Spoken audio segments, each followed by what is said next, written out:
దేవుని గ్రంథమైనటువంటి బైబిల్ నుండి ఒక అమూల్యమైన సంగతిని మీకు తెలియచేయాలని నేను సంతోషంగా మీ ముందుకు వచ్చాను కనుక దేవుని మాటలు యందు మీ మనస్సు నుంచి ఆ మాటలలో దాగి ఉన్నటువంటి సత్యాన్ని గ్రహించి దేవుని వాక్యానికి విధేయులు కావాలని ప్రభు పేరిట మిమ్మల్ని వేడుకుంటున్నాను. తిమోతి గారికి రాసిన 2వ పత్రిక 3వ అధ్యాయము 4వ వచనాన్ని 5వ వచనాన్ని చదువుకుందాం. అపోస్తలుడైన పౌలు గారు తిమోతి గారికి రాసిన 2వ పత్రిక 3వ అధ్యాయము 4, 5 వచనాలు. మనుషులు అంత్య దినములలో ఎలాగుంటారు అన్నటువంటి ఆ సందర్భాన్ని దేవుడు మాట్లాడుతూ మొదటి వచనంలో ఒక మాట చదువుకొని దానిలోకి వెళ్దాం. అంత్య దినములలో అపాయకరమైన కాలములు వచ్చునని తెలుసుకునుము. ఆ అంత్య దినాల్లో ఏ కాలాలంట? అపాయకరమైనటువంటి కాలములు వచ్చునని తెలుసుకునుము తిమోతి అని తన ఆత్మీయ తండ్రి అయినటువంటి పౌలు గారు దేవుని ఆత్మ ప్రేరేపితుడై తిమోతికి చేస్తున్నటువంటి హితబోధ. తిమోతి యవనస్తుడు గనుక ఆ కాలంలోనే అనగా 2000 సంవత్సరాల క్రిందట ఉన్నటువంటి పరిస్థితులు మనుషుల మధ్య గమనించినటువంటి పౌలు గారు యవనస్తుడైనటువంటి తిమోతిని జాగ్రత్త పరచడం కోసం ఆయన చెబుతున్నటువంటి దేవోక్తి ఇది. 4వ వచనం 5వ వచనం చూద్దాం. మనుషులు ద్రోహులు, మూర్ఖులు, గర్వాంధులు, దేవుని కంటే సుఖానుభవమును ఎక్కువగా ప్రేమించువారు. అంత్య దినాల్లో మనుషులు ఎలా ఉంటారో చెప్తున్నాడు. అంత్య దినాలంటే ఏంటి? ఇప్పుడు మనం ఉన్నది అంత్య దినాల్లోనే ఉన్నాం. క్రీస్తు మరణించి పరలోకానికి వెళ్ళిపోయిన తర్వాత సమాజం ఎలాగా మారిపోతుందో పౌలు గారు మాట్లాడుతున్నటువంటి మాటల్లో ఉన్నటువంటి సారంది.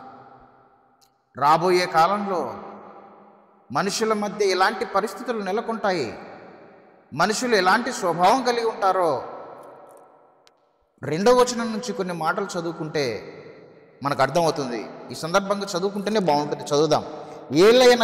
ఎలాగనగా మనుషులు స్వార్థప్రియులు, ధనాపేక్షలు, బింకములాడువారు, అహంకారులు, దూషకులు, తల్లిదండ్రులకు అవిధేయులు, కృతజ్ఞత లేని వారు, అపవిత్రులు, అనురాగరహితులు, అతిద్వేషులు, అపవాదకులు, అజితేంద్రియులు, కురూరులు, సజ్జన ద్వేషులు అంటూ 4వ వచనంలో ద్రోహులు, మూర్ఖులు, గర్వాంధులు, దేవుని కంటే సుఖానుభవము ఎక్కువగా ప్రేమించేవారు.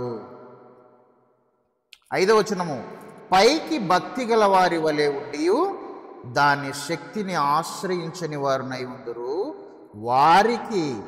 అట్టి వారికి విముఖుడవై ఉండుము అని తిమోతి గారికి పౌలు గారు హితబోధ చేస్తున్నాడండి. ఈరోజు నేను మీకు చెప్పాలనుకున్న అంశం ఏంటంటే, మనుషులు 4వ వచనంలో చూస్తే దేవుని కంటే సుఖానుభవమును ఎక్కువగా ప్రేమించువారు. బాగా వినాలి మాటలు. మనుషులు ఈరోజు ఎక్కడ చూసినా దేవుని కంటే ఎక్కువగా సుఖాన్ని ప్రేమిస్తున్నారు. సుఖం అంటే శరీర సంబంధమైనటువంటి కోరికలు తీర్చుకోవడం, కామాతురత గలవారై శరీర సంబంధమైన కామాన్ని నెరవేర్చుకోవడం కోసం. కామం అంటే మీరు ఏమనుకుంటున్నారో ఒక జారత్వ విచారానికి సంబంధించినదే కాదు. శరీరంతో చేసే మితిమీరి చేసే ప్రతి పని కూడా కామానికి కిందకే పోతుంది. న్యాయంగా ధర్మంగా ఆకలైతే అన్నం తింటాం, దప్పికైతే నీళ్ళు తాగుతాం. దీన్ని క్రమం, దేవుడు ఏర్పాటు చేసిన క్రమము. దీన్ని ప్రతి ఒక్కరూ చేయవలసిందే, లేకపోతే చనిపోతాం. అది కాదని మితముగా ఉండకుండా అమితముగా అన్లిమిటెడ్ అంటారు చూడు, అలా వెళ్ళేదాన్నే దేవుడు ఇష్టపడడు, అసహించుకుంటాడు. దాన్నే కామము, దాన్నే వ్యభిచారం అని దేవుని వాక్యం చెబుతుంది. ఆత్మ సంబంధమైనటువంటి మాటలు. ఆ భాష అర్థం చేసుకోవాలి మీరు. మనుషులు ఎలా ఉన్నారంటే భూమి మీద ఈరోజు దేవుని కంటే ఎక్కువగా శరీరానికి ప్రాధాన్యత ఇచ్చి శరీర కోరికలు తీర్చుకోవడానికే ప్రతి క్షణం ఆలోచన కలిగి ప్రణాళికలు వేసుకొని, పైగా కుటుంబాలుగా ఎక్స్కర్షన్లని, పిక్నిక్లని, ఆ ఊరు ఈ ఊరు, ఆ పట్టణము ఈ పట్టణము, ఆ దేశము ఈ దేశమని వారికున్న ఆర్థిక స్థితిని బట్టి వారందరూ నిర్ణయించుకొని ఎంజాయ్ చేయడం మనం చూస్తున్నాం. దీన్ని దేవుడు ఏమంటాడో తెలుసా? అది మితముగా ఉంటే పర్వాలేదు, ఏదో సరదాగా కుటుంబంతో కలిసి లిమిట్గా ఉంటే పర్వాలేదు. కానీ ఈరోజు మనుషులు లిమిట్ దాటి మితాన్ని కాదని అమితమైనటువంటి సుఖభోగాల కోసం ప్రాకులాడుతున్నారు. ఇదే దేవుడు ఖండిస్తున్నాడు. దీనిని దేవుడు ఒప్పుకోవడం లేదు. పార్టీల పేరట మనుషులు తినవలసిన దానికంటే అమితముగా తినడం. ఒకటి కాదు ఐటమ్స్, ఎన్ని ఐటమ్స్ అండి ఈరోజు మనుషులు తినేటటువంటి ఆహారంలో. రకరకాలు మటన్ ఉంటుంది, చికెన్ ఉంటుంది, ఫ్రై ఉంటుంది, రోస్ట్ ఉంటుంది, ఇంకా ఫిష్ ఉంటుంది, ప్రాన్ ఉంటుంది. ఎన్ని ఐటమ్స్, వందల ఐటమ్స్ ముందు పెడితే ఏ ఐటెం తినాలని అర్థం కావడం లేదు. ఆకలి తీర్చుకోవడానికి అన్ని ఐటమ్స్ అవసరమా? ఒక్కసారి ఆలోచన చేయండి. ఎక్కడికి వెళుతుంది మానవ సమాజము? మనిషి ఆకలి తీర్చుకోవడానికి ఎన్ని అవసరం నీకు? ఒక పూట తగినంత పెట్టుకో. అవన్నీ కలగూర గంపల్లాగా నీ కడుపులోకి వేస్తే తేడా వస్తే ఏమైతే తెలుసా నీకు? మనిషి చావడైనా చావచ్చు. చాలామంది ఈ విధంగా తిని అనారోగ్యానికి గురి అయిపోయి హాస్పిటలైజ్ అయ్యి చాలామంది చచ్చిన సందర్భాలు కూడా ఉన్నాయి. కనుక ఖబర్దార్ అని దేవుడు హెచ్చరిక చేస్తున్నాడు. నీకు ఆకలికి అవసరమైనటువంటి మంచి పదార్థాలను కొన్నిటిని తీసుకో. నీ ఆరోగ్యం ముఖ్యం. రకరకాల ఐటమ్స్ ఉన్నవని నీ నాలుక రుచి కోసం నువ్వు ఆశపడి తిన్నావంటే నిన్ను హాస్పిటల్లో చేర్చాల్సినటువంటి పరిస్థితి ఏర్పడుతుంది. విపరీతంగా వెయిట్ పెరిగిపోయి భయంకరమైనటువంటి రోగాల బారిన పడితే అర్ధాంతరంగా ఈ లోకాన్ని విడిచే ప్రమాదం కూడా మనిషికి ఉంది. అలాగ చనిపోతున్న వాళ్ళు ఎంతోమంది ఉన్నారు ఈరోజు. కనుక ఈరోజు మనిషి పడుతున్నటువంటి పాటలు చూస్తే ఏమి తిందుమా ఏమి త్రాగుదుమా అని వెతుకుతూ తిరుగుచున్నారంట. దేన్ని వెతుకుతున్నారు? తిండినండి, త్రాగుడును. ఎక్కడ ఏం దొరుకుతుందో అని ప్రాకులాడుతున్నారు మనుషులు. ఈ మధ్య కొన్ని ఫంక్షన్స్కి నేను వెళ్తే మా ఫ్రెండ్స్ ఒక మాట అంటున్నారు. ఏమంటున్నారంటే, సార్ వీళ్ళని అసలు నేను పిలవలేదు ఫంక్షన్కి, పిలవకపోయినా వచ్చారు, ఏంటి సార్ ఇది మతలబ్ అంటే? అంతేనండి, మీకు తెలియదు మనుషుల గురించి. తినటానికి త్రాగటానికి పిలవకపోయినా సిగ్గు విడిచి వస్తున్నారంటే మనిషి పరిస్థితి ఎంత దిగజారిపోయిందో మీరు ఆలోచన చేయాలి. ఇది కాదా కామము? ఇది కాదా విగ్రహారాధన? ఇది కాదా వ్యభిచారము? అర్థం చేసుకోవాలి ప్రతి మనిషి. దేవుడు హెచ్చరిక చేస్తున్నాడు. నీ పద్ధతిని నువ్వు ఇట్లాగే కొనసాగితే నేను నిన్ను నరకానికి పంపిస్తానన్నాడు. పౌలు గారు అంటున్నాడు తిమోతి గారితో, ఇట్టి వారికి విముఖుడవై ఉండు తిమోతి. సంఘాలలో ఇలాంటి వాళ్ళు ఎక్కువైపోతున్నారు ఈరోజు. సంఘాలలో ఉన్నటువంటి సొమ్ము చందాలను పోగు వేసుకొని అందరం కలిసి చక్కగా ఫంక్షన్ చేసుకొని రకరకాల వంటలు వండుకొని తిందాం పదండి అంటున్నారా లేదా? ఏదైనా పండుగ వచ్చిందంటే ఇంకా వీళ్ళకి పండుగనే పండుగ. ఏ పండుగ? శరీరానికి పండుగ, ఆత్మకు పండుగ ఏం లేదు. అంత దండగనే. ఆత్మకి ఏం లేదు. ఆత్మను పస్తు పెడుతున్నారు, శరీరాన్ని మాత్రం పెంచి పోషిస్తున్నారు. ఎందుకు? నన్ను చంపేరా, తిని తాగి చంపేనని. నాకు బుద్ధి లేదు, నాకు జ్ఞానం లేదు. ఇంట్లో పని మనిషి ఉంటారండి, ఉదయాన్నే వస్తారు పని మనిషి ఇంట్లో పని చేయడానికి. నువ్వు టిఫిన్ చేయకుండా పని మనిషికి టిఫిన్ పెడుతున్నావు అంటే నిన్నేమనాలి? నువ్వు వంట చేసుకొని చక్కగా శ్రేష్టమైనటువంటి పదార్థాన్ని బ్రేక్ఫాస్ట్ చేసుకోకుండా నువ్వు చేసి పెట్టి పని మనిషికి టిఫిన్ చేద్దారా తినేసి అని అంటున్నావు అంటే నిన్నేమనాలి? తెలివి ఉందా తెలివి లేదా నీకు? జ్ఞానం ఉన్నదానివా జ్ఞానం లేనిదానివా చెప్పు. ఈరోజు మనిషి ఏం చేస్తున్నాడో తెలుసా? అదే చేస్తున్నాడు. దేవుడిచ్చిన ఈ దేహం నీకు సర్వెంటు.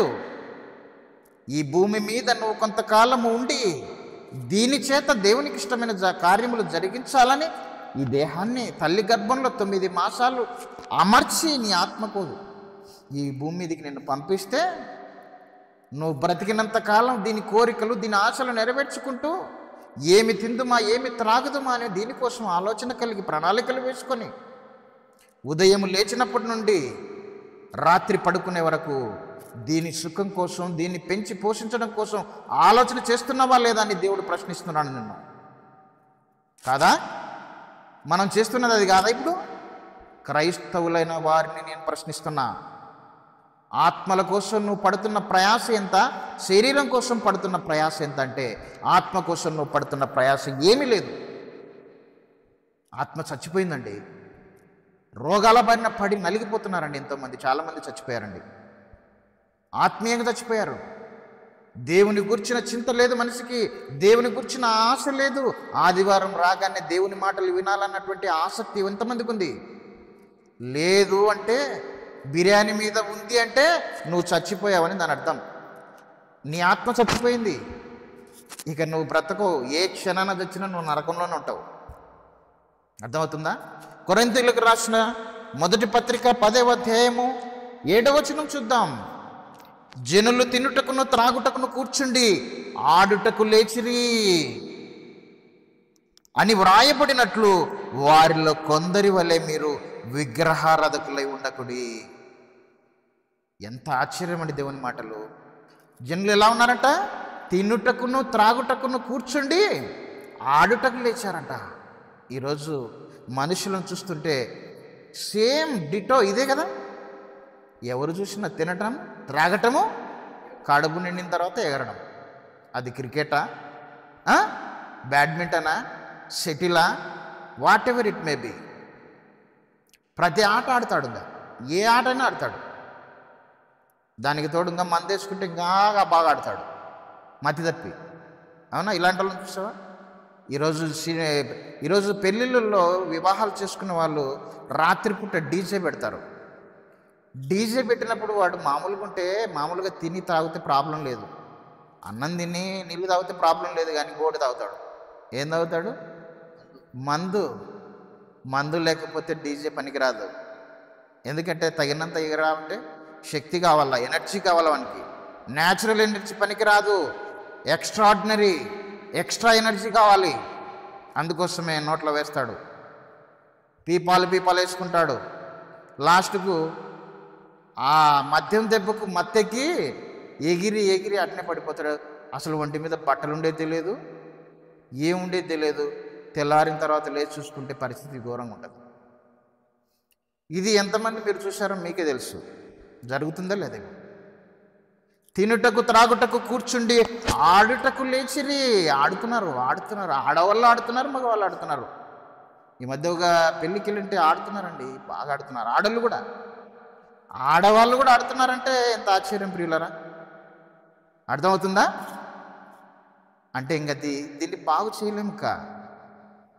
ఇప్పటికైనా కనీసం కొంచెం బుద్ధిన్నోళ్ళన్న దేవుని మాటలు విని మారు మనసు పొందితే సరి. లేకపోతే మీ మీదికి దేవుని ఉగ్రత రాబోతుందని దేవుని గ్రంథం సెలవిస్తుంది. అర్థం చేసుకోండి.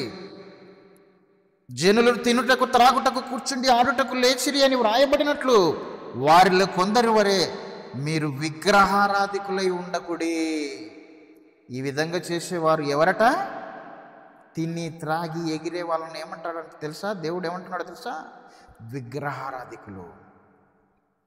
మీరేమనుకుంటున్నారంటే ఏదో రాతినో చెక్కనో పెట్టుకొని బంగారు విగ్రహాలను చేసే వాళ్ళ విగ్రహారాధికులు అనుకుంటున్నారు. వాళ్ళని పక్కన పెట్టండి, మీ సంగతి చెప్పండి. క్రైస్తవులారా మీ సంగతి చెప్పండి, వాళ్ళ సంగతి ఇచ్చిపెట్టండి. పాపం వాళ్ళకి ఏం తెలియదండి. మన పరిస్థితి చూసుకుందాం, మనం ఎంతవరకు చక్కగా ఉన్నామో. మన బ్రతుకులను మార్చుకొని మన కుటుంబాలను మనం బాగు చేసుకోవాల్సినటువంటి అవసరత ఎంతైనా క్రైస్తవులకు ఉందని దేవుని వాక్యం సెలవిస్తుంది. ఈరోజు క్రైస్తవ్యంలో ఉన్నటువంటి ప్రజలు, సంఘాలలోకి వెళుతున్నటువంటి ప్రజలు విగ్రహారాధికులుగా ఉన్నారు. చూస్తారా ఒకసారి ఫిలిప్పు పత్రిక ఏ విగ్రహము చూడండి, 3వ అధ్యాయం 18, 19 వచనములు ముగిస్తాను. ఫిలిప్పీలకు రాసిన పత్రిక 3వ అధ్యాయం 18, 19 వచనములు పౌలు గారు రాస్తున్నారు. అనేకులు క్రీస్తు శిలువకు శత్రువులుగా నడుచుకొనుచున్నారు. వీరిని గూర్చి మీతో అనేక పర్యాయములు చెప్పి ఇప్పుడును ఏడ్చుచు చెప్పుచున్నాను. ఏమంటున్నాడు పౌలు గారు? నాశనమే వారి అంతము, వారి కడుపే వారి దేవుడు. వారు తాము సిగ్గుపడవలసిన సంగతులందు అతిశయపడుచున్నారు, భూ సంబంధమైన వాటి యందే మనస్సు నుంచుచున్నారు. అర్థమవుతుందా? దేవుని మాటలు సూటిగా మనకే తగులుతుంది కదా. ఇది మనమే కదా దీనికి ముద్దాయిలం. బాధితులు ఎవరో తెలుసా? సాతాను బాధితులం మనం అందరం. వాడి మాయలో ఉండి దేవుని మాటలు ఆయన మనస్సును ఎరగక మనమంతా ఇంతకాలం ఏం చేశామో తెలుసా? నీ దేహాన్ని ఒక్కసారి పైనుంచి కిందికి చూసుకోండి. అద్దం ముందు నిలబడండి, దేహాన్ని చూసుకోండి. నువ్వు ఇంతకాలం దేన్ని పోషించి దేన్ని ఆరాధిస్తున్నావో తెలుసా నీకు? నువ్వు ఆరాధించేది దేవుణ్ణి కాదు, నువ్వు ఆరాధించేది నీ దేహాన్ని అని దేవుడు అంటున్నాడు. నాశనమే వారి అంతం, 19వ వచనము, వారి కడుపే వారి దేవుడు. ఎవరు నీ దేవుడు? నీ కడుపు కాదా నీ దేవుడు? నీ దేవుడు నీ కడుపు కాదా అంటున్నాడు. దేవుడు కాదండి. ఈరోజు క్రైస్తవులకు కూడా దేవుడు కాదు. దేవుడు నీ కడుపే. ఎందుకంటే ఆదివారం ఉదయం లేచినప్పటి నుంచి నీ దేవుని కోసం ప్రయాసపడి దేవుని వాక్యం నేర్చుకొని సత్క్రియలు, ధర్మకార్యాలు ఏమైనా చేస్తున్నావా? లేకపోతే బిర్యానీ వండడానికి, నాన్ వెజ్ రకరకాలైనటువంటి డిషెస్ తయారు చేయడానికి నీవు ప్రాకులాడుతున్నావో ఒక్కసారి ఆలోచన చేసుకో. నీ దేవుడు నీ దేవుడైతే ఉదయం లేచినప్పటి నుంచి ప్రతిదినము ఆ దేవుని వాక్యాన్ని చదువుతావు, ధ్యానం చేస్తావు, ప్రార్థన చేస్తావు. ఆ వాక్యాన్ని నీ జీవితానికి అణువణువున అన్వయించుకుంటావు. నీ బ్రతుకుల్లో నీ దేవుడిని చూపిస్తావు. నిన్ను చూసిన వాడు నీ దేవుడిని చూసిన వాడుగా ఉంటాడు. క్రీస్తు నీలో కనపడతాడు. అది దేవుని ఆరాధన.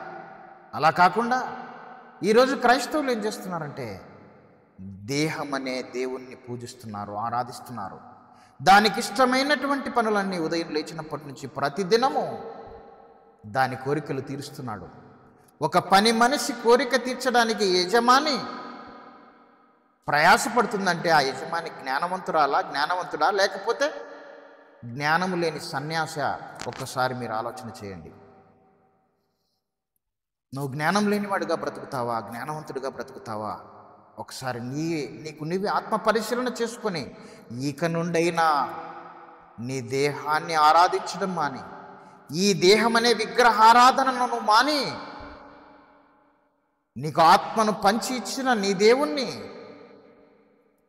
ఆయన వాక్యాన్ని నువ్వు ఆరాధించడం అలవాటు చేసుకో. దేవుడు ఆత్మ కనుక యోహాను సువార్త 4:24 వచనము, యోహాను సువార్త 4వ అధ్యాయము 24వ వచనము, దేవుడు ఆత్మ గనక ఆయనను ఆరాధించువారు ఆత్మతోనూ సత్యముతోనూ ఆరాధింపవలెను. దేవుడంటే ఆత్మ అండి, శరీరం కాదండి. దేవుడంటే అర్థం కాలేదు ఈ మనుషులకు దేవుడంటే అర్థం కాలేదు. దేవుడంటే ఆత్మ, ఆయన కంటికి కనిపించినటువంటి అదృశ్య స్వరూపి. ఆయనను సంతోషపెట్టాలంటే, ఆయనను ఆరాధించాలంటే నువ్వు ఆత్మతో సత్యముతో ఆరాధించాలి. సత్యము నీకు తెలిసి ఉండాలి. దేవుని వాక్యం నీకు బాగా తెలిసింటే తప్ప నీ దేవుని నువ్వు